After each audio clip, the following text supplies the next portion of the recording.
ప్రతి ఉదయం దేవుని వాగ్దానం అనే కార్యక్రమానికి ప్రేమతో మిమ్మల్ని ఆహ్వానిస్తుంటున్నాను. ఈ ఉదయకాల సమయంలో దేవుడు మన కొరకు ఏర్పాటు చేసినటువంటి వాక్య భాగము ఇర్మియా గ్రంథము 32వ అధ్యాయము 40వ వచనాన్ని ధ్యానించుకుందాం.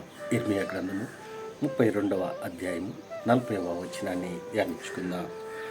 నేను వారికి మేలు చేయట మానకుండునట్లు నిత్యమైన నిబంధనను వారితో చేయుచున్నాను.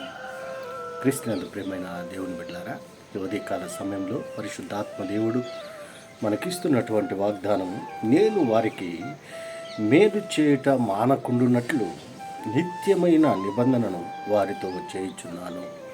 ఈ యొక్క వాగ్దానాన్ని దేవుడు మనకును మన కుటుంబాలకును ఆశీర్వాదకరముగా మార్చునగాక. ఈ యొక్క మాటల్లోని అంతరార్థాన్ని, ఆత్మీయ సత్యాలను మనం గ్రహించినట్లయితే, పరిశుద్ధాత్మ దేవుడు ఇర్మియా ప్రవక్తతో ఇశ్రాయేలు యొక్క ప్రజలను ఉద్దేశించి దేవుడు ఇర్మియాతో మాట్లాడుతూ ఉంటున్నాడు.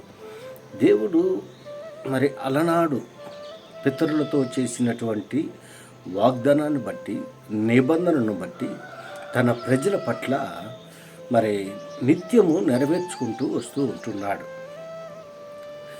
ఐగుప్తులో నుండి దేవుడు ఇశ్రాయేలు యొక్క ప్రజలను బయటికి రప్పించిన తర్వాత తిరుగా దేవుని పైన తిరుగుబాటు చేసి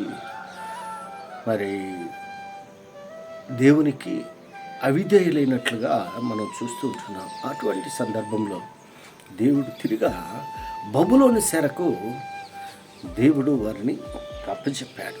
ఎందుకంటే దేవునికి వారిపైన కోపము రగులుకునే రీతిగా ఇశ్రాయేలు యొక్క ప్రజలు చేశారు.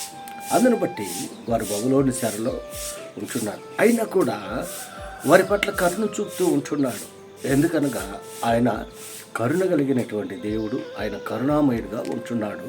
అందును బట్టి ఇక్కడ ఇర్మియా ప్రవక్తను తన ప్రజల కొరకు ఒక సాధనముగా వాడుకుంటూ ఉంటున్నాడు. అందుకే 27వ వచనంలో అంటున్నాడు, నేను యెహోవాను, సర్వ శరీరులకు దేవుడును, నాకు అసాధ్యమైనది ఏదైనా ఉండునా అని ఇర్మియా ప్రవక్తతో మాట్లాడుతూ ఉంటున్నాడు.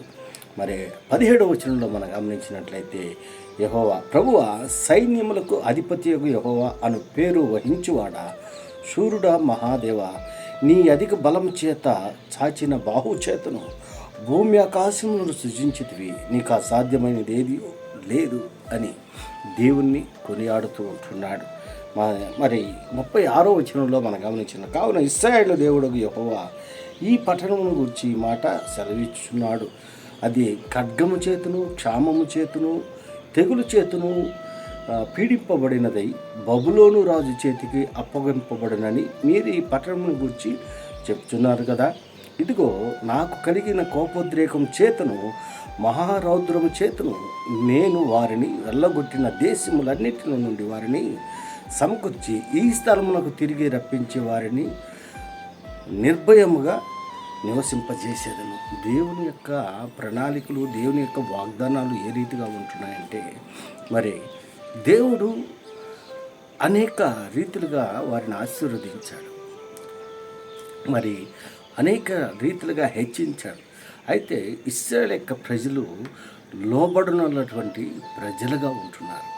క్రీస్తునందు ప్రియమైన దేవుని బిడ్డారా, దేవుడు మన జీవితాల్లో కూడా కొన్ని సందర్భాల్లో అనేక రీతిలుగా మనల్ని హెచ్చిస్తూ ఉంటాడు. కానీ దేవుని పైన మనం తిరుగుబాటు చేసేటువంటి వారిగా మనం ఉంటున్నాం. ఇశ్రాయేలు ప్రజలు కూడా అదే రీతిగా వారు తిరుగుబాటు చేశారు. దేవునికి కోపము రప్పించే రీతిగా వారు ప్రవర్తించారు. అందుకే బబులోను యొక్క చెరకి వారు కొనిపోబడ్డారు. దేవుడు వారికి ఇచ్చినటువంటి దేశములన్నిటిని కూడా శత్రువులు ఆక్రమించుకున్నారు. అయితే తిరిగా దేవుడు వాగ్దానం చేస్తుంటున్నాడు, నేను సర్వశక్తి కలిగినటువంటి దేవుడును కనుక తిరిగా వారిని రప్పించి వారికి ఇచ్చినటువంటి దేశములన్నిటిని కూడా ఇదిగో, నాకు కలిగిన కోపోద్రకం చేతన, మహారౌద్రం చేతను నేను వారిని వెళ్ళగొట్టిన దేశములన్నింటిలో నుండి వారిని సమకూర్చి ఈ స్థలమునకు తిరిగి రప్పించి వారిని నిర్భయముగా నివసింపజేసాను. అందుకే మరి దేవుడు వారికి మేలు చేస్తూనే ఉంటున్నాడు. ఆయన మాట తప్పనటువంటి దేవుడు, ఆయన వాగ్దానం చేసినటువంటి దేవుడు, నమ్మకమైనటువంటి దేవుడు. మరి ఆయన వాగ్దానాలను నెరవేరుస్తూ ఇశ్రాయేలు యొక్క ప్రజలను అనేక రీతిగా మరి దీవిస్తూ ఆశీర్వదిస్తూ ఉంటున్నాడు. తిరిగి మరి దేవుడు పితరులతో చేసినటువంటి ప్రమాణాన్ని బట్టి, పితరులతో చేసినటువంటి వాగ్దానాన్ని బట్టి దేవుడు వారిని ఆశీర్వదిస్తుంటాడు. ఇశ్రాయేలును ఆశీర్వదించినటువంటి దేవుడు నిన్ను నన్ను ఆశీర్వదించే శక్తి కలిగినటువంటి దేవుడుగా ఉంటున్నాడని ఈ కొద్ది మాటల ద్వారా నేను హెచ్చరిక చేస్తుంటాను. దేవుడి యొక్క మాటలను మరెక్కువగా మీకును మీ కుటుంబాలకును ఆశీర్వాదకరంగా మార్చిన గాక. ఆమేన్.